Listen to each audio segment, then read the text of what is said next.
Hello friends, my name is Manali Bhardwaj और आज हम अपना नया वीडियो आपके साथ शेयर करने वाले हैं। तो आज के वीडियो में हम किंगडम क्लासिफिकेशन के बारे में जानेंगे। तो किंगडम क्लासिफिकेशन होता क्या है? क्लासिफिकेशन यानी जब भी किसी चीज़ को क्लासिफाई किया जाता है, उसके प्रॉपर्टीज़ को देख के उसको बांटा जाता है, तो वैसे चीज़ों को हम क्लासिफिकेशन बोलते हैं। और किंगडम का मतलब होता है लार्जेस्ट ग्रुप, यानी कि किसी भी लार्जेस्ट ग्रुप को उसके प्रॉपर्टीज़ के साथ जब क्लासिफाई किया जाता है तो हम कहते हैं कि उसे किंगडम क्लासिफिकेशन उसे हम कह सकते हैं। तो आज के वीडियो को शुरू करने से पहले एक बहुत ज़रूरी बात कि हम जानते हैं कि 20 से 30 मिलियन पूरे वर्ल्ड में स्पीशीज़ हैं, जिसमें से 11 से 12 मिलियन हमें पता है, यानी कि ये हम इसके बारे में पता लगाया जा चुका है। यानी कि बहुत सारे ऐसे भी स्पीशीज़ हैं जिनके बारे में अभी हम नहीं जानते हैं। और इंडिया में 40,000 प्लांट्स के स्पीशीज़ नोन है, यानी कि हमारे इंडिया में 40,000 ऐसे प्लांट्स को स्पेसिफाई किया गया है जो हम जानते हैं। एंड 81,000 एनिमल्स, यानी कि 81,000 एनिमल्स के बारे में इंडिया में हम जान सकते हैं। स्पीशीज़ को कैटेगराइज किया गया है। तो अब सबसे पहले हम ये जानेंगे कि क्लासिफिकेशन का ज़रूरत क्यों पड़ा, क्यों क्लासिफिकेशन किया गया। तो जैसा कि मैंने आपको बताया कि क्लासिफाई किया जाता है सेम क्वालिटीज़ को देख के। तो आगे हम जानेंगे एडवांटेजेस ऑफ क्लासिफिकेशन। तो सबसे पहले हम पढ़ेंगे एडवांटेजेस ऑफ क्लासिफिकेशन, यानी क्लासिफिकेशन की ज़रूरत क्या है। तो पॉइंट्स में हम इसको अच्छे से समझेंगे कि क्लासिफिकेशन की ज़रूरत क्यों पड़ी। तो सबसे पहले living organisms of similar characters can be grouped and studied at the same time. तो फर्स्ट पॉइंट है हमारा कि लिविंग ऑर्गेनिजम्स को जो एक तरह दिखते हैं वैसे ऑर्गेनिजम्स को एक साथ ग्रुप किया गया, एक साथ रखा गया, ताकि स्टडी करने में उनको जब हम स्टडी कर सकें तो वो ईजिली हो जाए, यानी कि हमें समझने में वो ज़्यादा प्रॉब्लम नहीं हो। सेकेंड पॉइंट है identification and naming of organism. जब किसी भी कैटेगरी का एक तरह के प्लांट्स या कोई भी ऑर्गेनिजम्स जब हम आइडेंटिफाई करें कि ये किस तरह से एक दूसरे से सिमिलर है दिखने में या उनके हैबिट्स किस तरह से, तो वो आइडेंटिफाई करना क्लासिफिकेशन के थ्रू बहुत ईजी हो गया। और उसके बाद उनका नेमिंग करना कि कैसे उनके वर्क या उनके हैबिट्स एक जैसे हैं तो उनको किस तरह से नेमिंग किया जा सके। थर्ड पॉइंट है provide collection and preservation of organisms. जब इन सारे ऑर्गेनिजम्स के बारे में हमें पता लगा तो हमें ये समझ में आया कि ऑर्गेनिजम्स को किस तरह के ऑर्गेनिजम्स को एक साथ बचाया जा सकता है, उनको किस तरह से एक कलेक्शन में रखा जा सकता है। एंड फोर्थ पॉइंट है हमारा shows relationship between different organisms. अब क्लासिफिकेशन इसलिए भी ज़रूरी हो गया क्योंकि ऑर्गेनिजम्स किस तरह एक दूसरे से मैच करते हैं, उनकी क्या क्या क्वालिटीज़ हैं जो वो एक दूसरे से मैच होती हैं, तो ये क्लासिफिकेशन के थ्रू ईजी हो गया हमें जानना।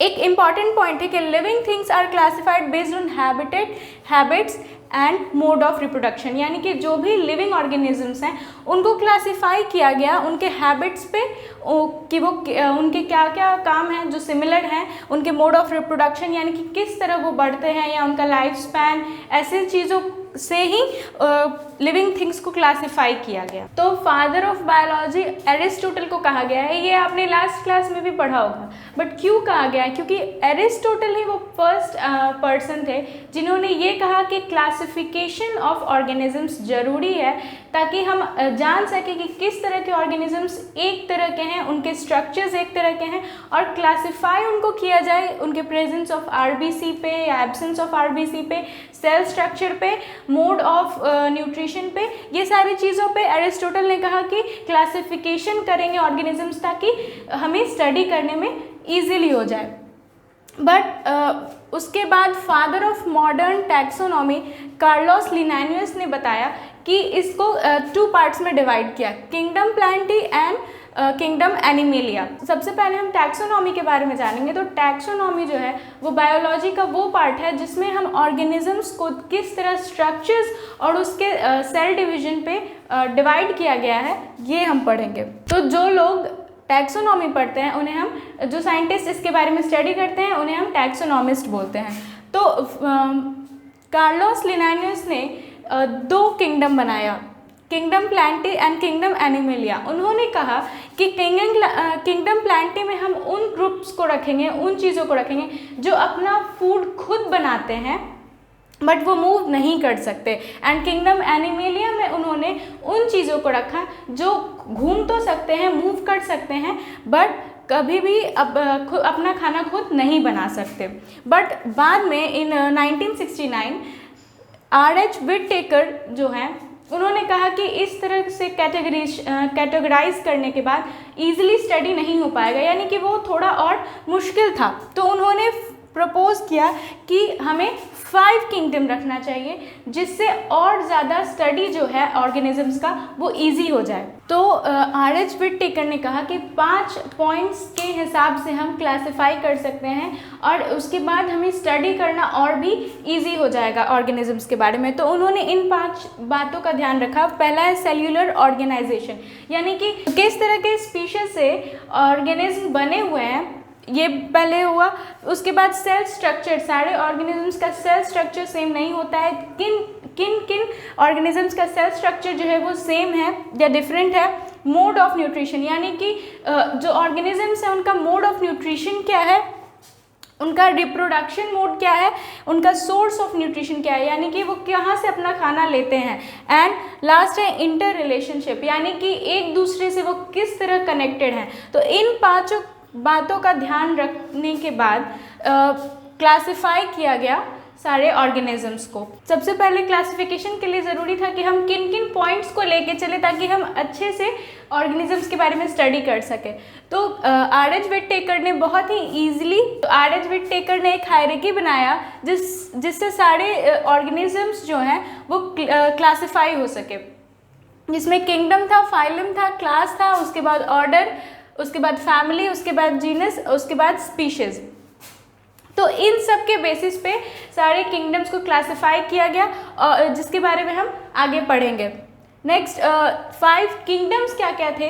तो फर्स्ट किंगडम था किंगडम मोनेरा। किंगडम मोनेरा में हम बैक्टीरिया के बारे में पढ़ेंगे, बहुत सारे बैक्टीरियाज के बारे में स्टडी करेंगे। तो R.H. विटटेकर ने 5 किंगडम्स बनाए, जिसमें फर्स्ट किंगडम था किंगडम मोनेरा, जिसमें हमें बैक्टीरिया के बारे में पढ़ना है। तो सेकंड उन्होंने डिवाइड किया किंगडम प्रोटिस्टा में, यानी कि वो ऑर्गेनिजम्स जो वाटर में पाए जाते हैं, जो एक्वेटिक होते हैं, उनको उन्होंने किंगडम प्रोटिस्टा में डाला, जिसके बारे में हम आगे स्टडी करेंगे।